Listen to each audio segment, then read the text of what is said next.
My name's Joella, and this is my little YouTube channel. It's called Captain Bitey.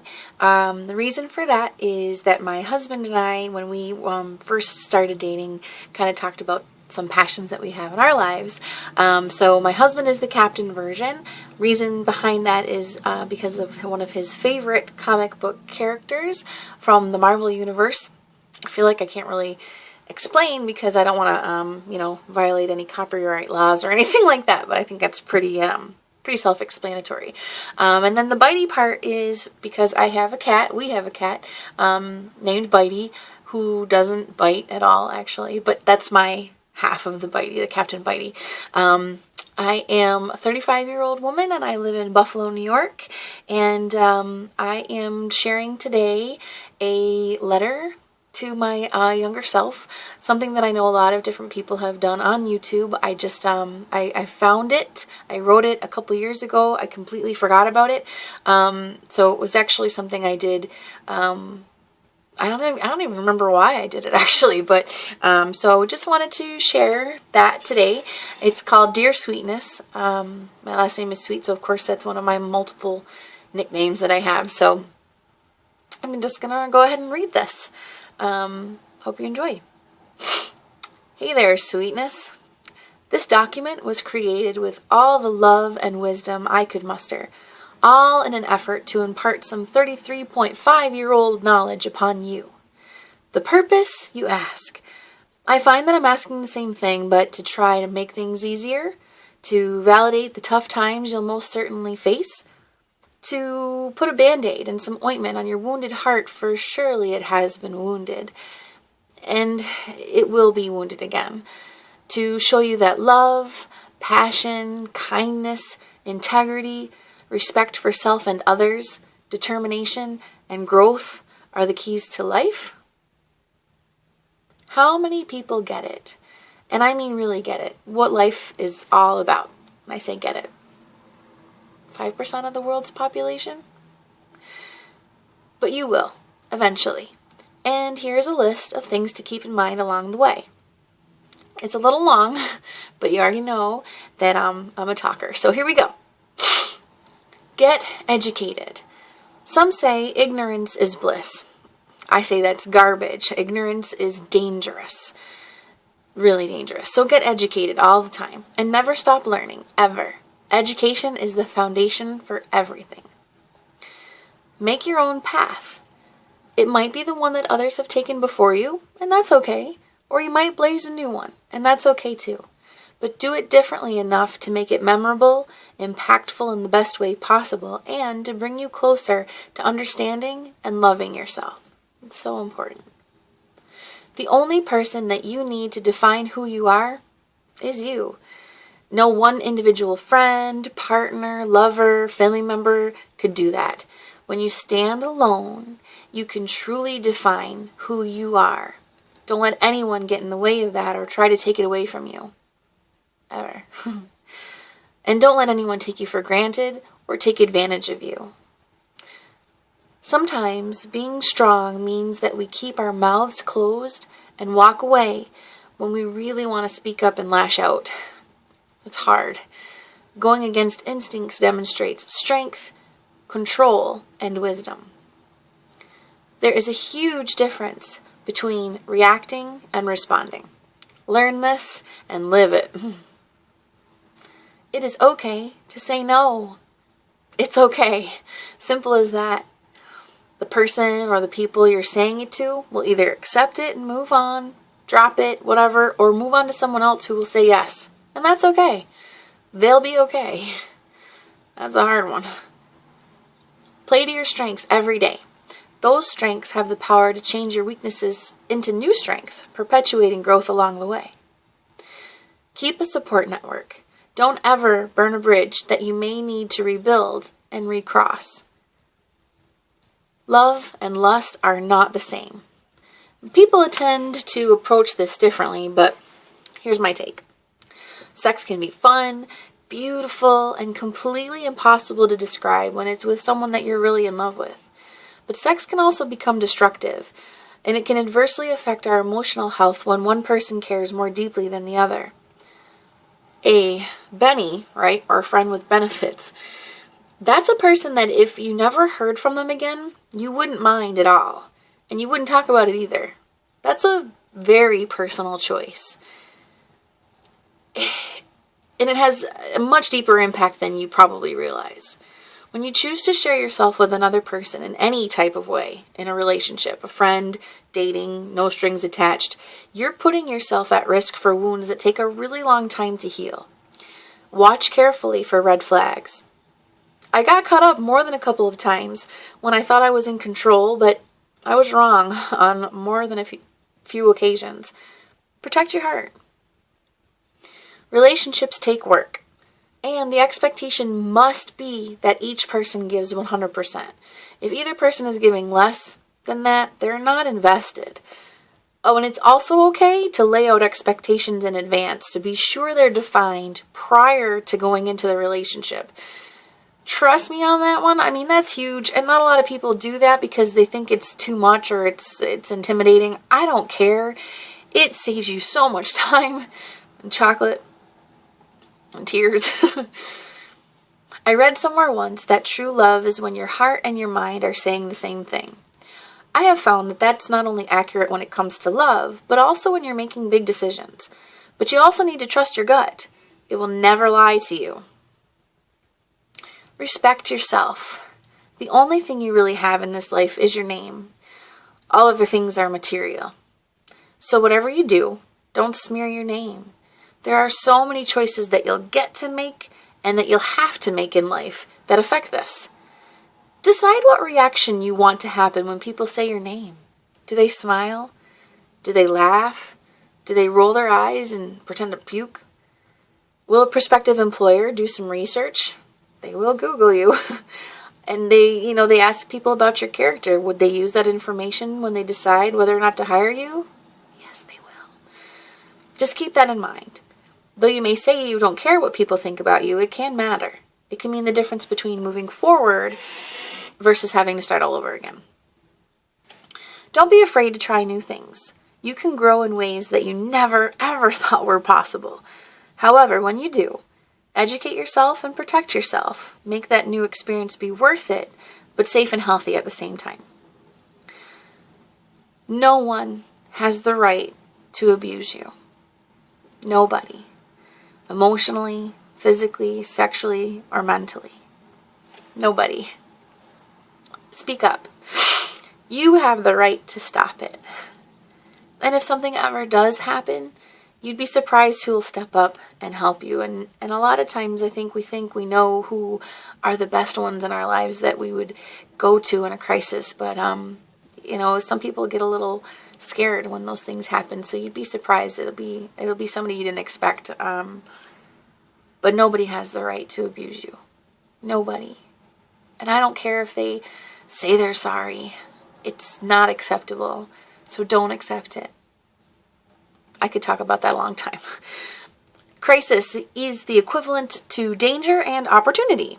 So when a stressful situation happens, while you are at risk for emotional and physical harm, there's always a chance to learn from it. Break cycles. Please, for you, break cycles. Never repeat mistakes if you can help it. You can't make someone change. Change comes from within. So if you're friends with someone or in a relationship with someone who you think you can help and that you can change them, take caution. You're treading a very fine line. You might lead them to the drinking fountain, but you can't make them drink. And you might drive them to the gym, but you can't make them run a mile. Don't exhaust yourself trying to fix someone. In the end, maybe you planted a seed, but you have to know when to let go, walk away, and heal yourself.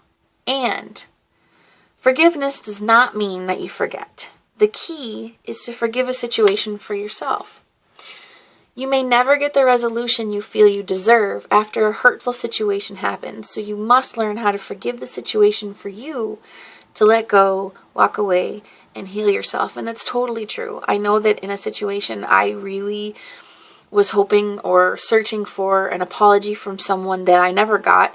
And even if the person had apologized, it wouldn't have been good enough. It wouldn't have been right. because the person really did me wrong. They hurt me and they took advantage of me, and I really had to make sure to take care of me and not worry anymore about what they were going to say, because it was just never going to be good enough. There are so many different movements going on in the world today that I'm very excited about when it comes to people really owning who they are. So the letter says, be yourself, don't put up a front, don't exaggerate, and don't lie. Really, lies are ugly on people. And honestly, you know, if you're lying to someone else, you're lying to yourself. You've got so much to offer the world, and there's so many reasons to be proud of who you are, you know, as long as you're making good, healthy, safe, and legal choices. But don't be afraid to be who you are. There will always be someone who can do something better than you. What difference does that make? Life is too short to constantly compare ourselves to others. Go out there and enjoy the things that make you laugh, make you smile, and create bonds with others. You might never be the best mini golfer in the world, but whoever they are, they might be very miserable and lonely. So go easy on yourself, okay? Learn how to laugh at yourself, and I don't mean self-deprecation, okay? I mean to look back at things that happened and laugh because you had no idea what you were doing. And that's okay. Half the time I don't know what I'm doing, and that's all right. You got to figure it out. But laugh, because, you know, we're all fools a lot of the time. So the world says you have to be skinny and rich to be sexy, huh? Not true. Our sexiest selves come out when we are confident about who we are. Like when we look inside ourselves and into the mirror and believe it, not when someone else says so. I don't think I've ever met a skinny rich person who laughed uncontrollably at a fart joke or would order a brownie sundae. Life in moderation can be pretty damn boring. Although, disclaimer, I will say that, you know, heed different advice when it comes to diet and exercise, because diabetes is no fun. More on that some other time. Leadership. This is a big one, and this is really, really important to me, so I like to focus on this. Leadership comes in many forms. You are a role model more often than you think. Someone is always watching you, and quite possibly wants to emulate what they see, but they're afraid to ask. So take the time to teach, to lead, or just contribute. It comes back to you in so many wonderful ways. And it doesn't matter, you don't have to be the CEO. You don't have to be the starring role. You don't have to be the captain of the team. But if you're the frontline person, contribute. You might think that, you know, your opinions don't matter, but they totally do. And if you're in a position where you feel like you really, really want to make some change and you feel like you're not heard, keep pushing, you know? Like my dad says, be the squeaky wheel that gets the grease, you know? Squeak, squeak is squeaking. Do it. Vulnerability is scary. We humans don't ever want to relive old hurts. So when something happens and we're hurt physically, emotionally, whatever the case may be, we don't want to trust ever again. I get it. I've been there. Guard yourself, but don't put up too many walls. You can really miss out on some wonderful connections with other people.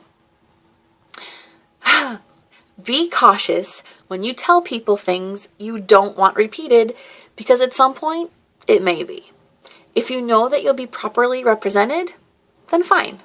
But if your words will be twisted or taken out of context, you can only get mad at yourself for sharing in the first place. I know that's a harsh one, but it happens all the time. It's happening right now to somebody, somewhere. As my old boss would say, they talked about Jesus, though, so I guess you're in good company. Have you ever met someone who was absolutely stunning, beautiful, handsome, but as soon as they started to speak, they became unattractive? Well, as funny as it may sound, it can also happen in the reverse. Don't overlook someone just because they're not Helen of Troy or an Adonis. Personality wins every time. I've met some pretty handsome assholes and some pretty gorgeous lady jerks, but I've also met some pretty awesome people who might not have been the prettiest ones in the bunch until I figured out that their personality was fantastic, and they're the most beautiful people I've ever met. Some say the jackpot is finding a pretty person with a sparkling personality. Sure, they're out there, but if you spend your time looking for them, you could be missing out on an awesome relationship, friendly or more, if you overlook someone just because you didn't have a double take, tongue lag, trip on the sidewalk moment. Do things that you're proud of. And when you feel ashamed, change your tack. Do it differently. It's okay. A lot of people have a lot of opinions on when you decide to do something differently and how it affects them. But you know what? You have to do what is right for you and what is the most healthy thing for you to do. So don't hesitate to change.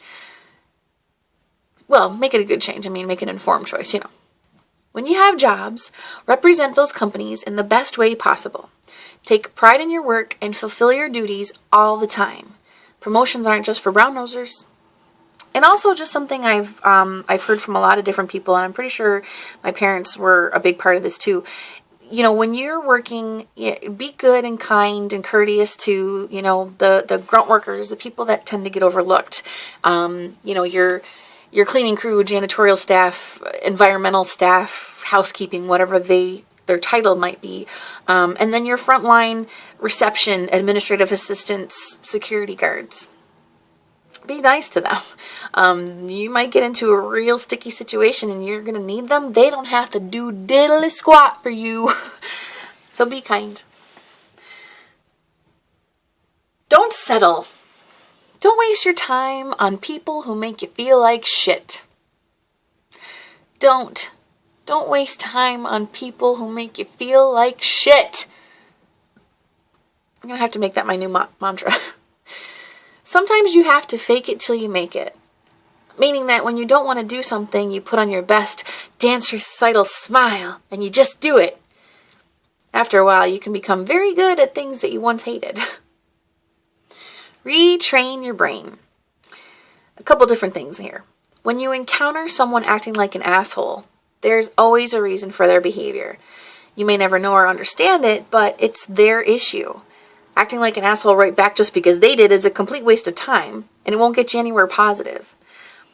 In another kind of thinking here is, you know, your attitude is something that you can change at any time. I used to go to these meetings at a job that I had, and I hated them. I felt like they were a huge waste of time until I started to tell myself, you know what? You're going to go in this meeting and you're going to get something out of it. And then after I started to get something out of it, you're going to go in this meeting and you're going to contribute for the betterment of the company. And it made a big difference. So retraining your brain is important. One other thing with that is that, you know, sometimes, and this can be really hard, assume good intentions. It might be a situation that you are just like, what the happened? But assume good intentions. The idea may have sprung from a really good place, but just got convoluted along the way. Try to figure that out. If you have the passion to chase your dream, do it. Don't put yourself in a position where you're suddenly 60 years old and you're like, what happened? Why didn't I go for it? Even if it doesn't turn out the way you hoped, making efforts and taking those kinds of positive chances will teach you so many things about yourself. It's awesome. I can't wait for you to see that for yourself. Another thing a former supervisor of mine used to say, everything that we encounter has a reason, a season, and a time in our lives. A couple things. Learn when to let go and move on. Also, no matter how long an encounter with someone is, 10 seconds, 10 weeks, 10 months, 10 years, we have the chance to teach others, care about them, be cared for by them, and to learn from them too. It's a simple philosophy, and you might not believe me, but just do a test. Sometime when you're in an elevator with someone, compliment something that they're wearing. You could be the reason that they've smiled for the first time in weeks. You have no idea what's going on in someone else's life, and it can make a huge difference for them. It's totally cornball, okay, but it's totally true. I know my dad recommended that I do that when I was going away to school, and at first I was kind of like, oh, whatever, that's not going to make any difference, but I've made it a part of how I live, and it's pretty damn awesome. Okay, this part is my opinion, okay, and some people would disagree with me, but this is just how I feel, and this is what I would tell my 18-year-old self. Alcohol and drugs can make us feel really good, but what you need to know is this. When we partake in them, we are masking ourselves from pain, stress, emotional hurts. It's important to use things in moderation, revisit yourself in order to figure out how to heal the pain, and then learn how to have fun in life without them. A lot of people don't believe me, but I don't need those kinds of things to enjoy myself. I've kind of always been that way, but it's something where, like, when I do drink, I'm like a complete doofus, and I can enjoy myself without it. So, just something to think about there. Once you change your brain, you may never get it back to where it once was, and you may end up chasing feelings you'll never be able to experience again. I'm sure people have heard of chasing a high, and that's what it is. So just something to consider. I'm not saying don't do it. I'm not saying don't do it, unless you're completely at risk of like killing yourself, and that's just scary, but just be careful and think. All of those things that your parents, relatives, teachers, and other adults told you that you thought were cheesy, corny, or dorky, they were all true. It sucks to admit it, but they were right. And you'll one day say those things to the young people in your life that you love and you care for. I skipped one somewhere. Take the time to get to know the adults in your life. Figure out personality, life experiences, how they developed into the people that they were. It really makes a difference in developing who you are. And also take the time to get to know the young people in your lives too before they move on in their lives and you don't get to see them and spend time with them. Both my biological grandmothers passed away before I was 18 or 19, and I got to know them a little bit, but I really wish that I could have gotten to know them a lot better. My niece is turning 20 years old this year, and I don't get to see her too often because we don't live close by, but boy, I love getting to know her.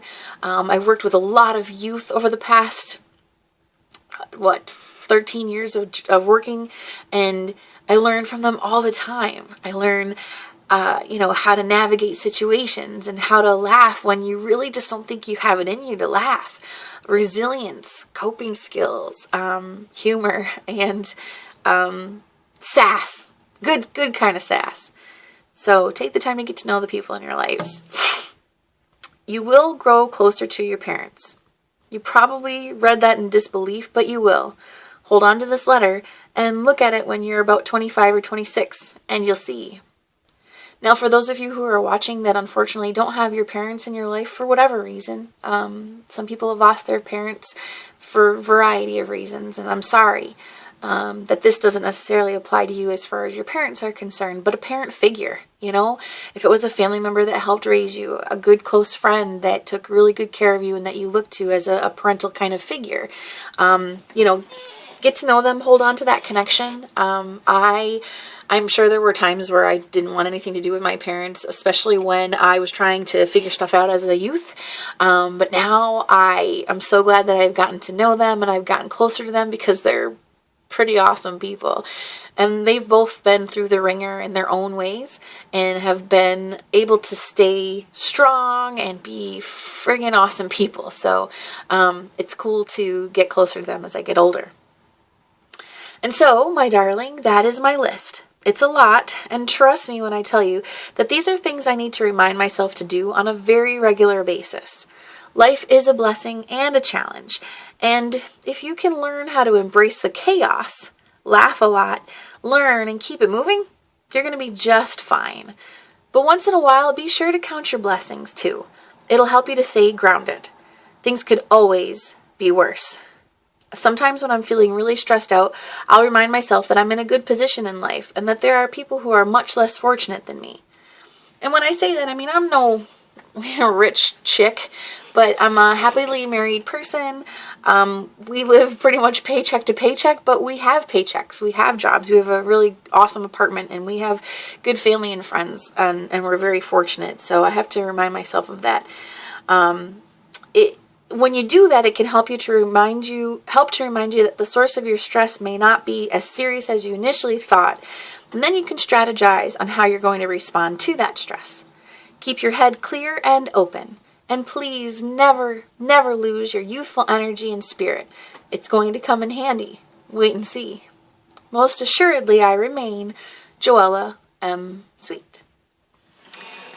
inspiration is everywhere you look. You just have to really pay attention. So hopefully that there were some nuggets of information that might be helpful to people out there. And if there are things that I overlooked or didn't mention, I mean, this thing's almost, half an hour long, so I don't want to go on forever, but let me know what you think. And if there's anything that you would tell your 18-year-old self, think about that and remind yourself of it, because you're worth that. So I hope that you enjoyed, and take care.